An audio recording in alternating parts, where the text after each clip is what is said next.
తిరుపతి జిల్లాలో ఘోర రోడ్డు ప్రమాదం జరిగింది. తెల్లవారుజామున ఉడుమవారిపల్లి వద్ద కడప చెన్నై ప్రధాన రహదారిపై ఆర్టీసీ బస్సును లారీ ఢీకొట్టింది.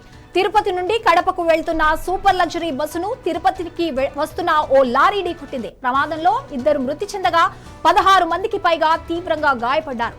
రాజంపేటకు చెందిన 9 నెలల చిన్నారి పునీత్ సాయి సంఘటనా స్థలంలోని ప్రాణాలు కోల్పోయాడు.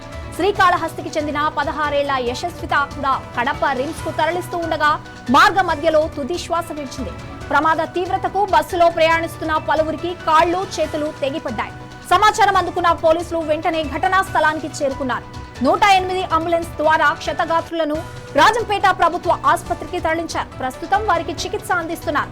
మంత్రి మండిపల్లి రాంప్రసాద్ రెడ్డి ఈ ఘటనపై దిగ్భ్రాంతి వ్యక్తం చేశారు.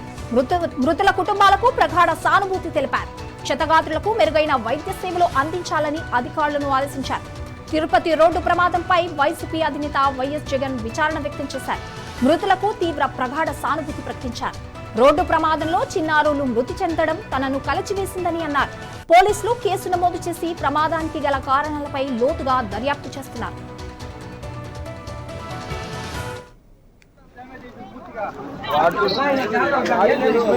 భారీగా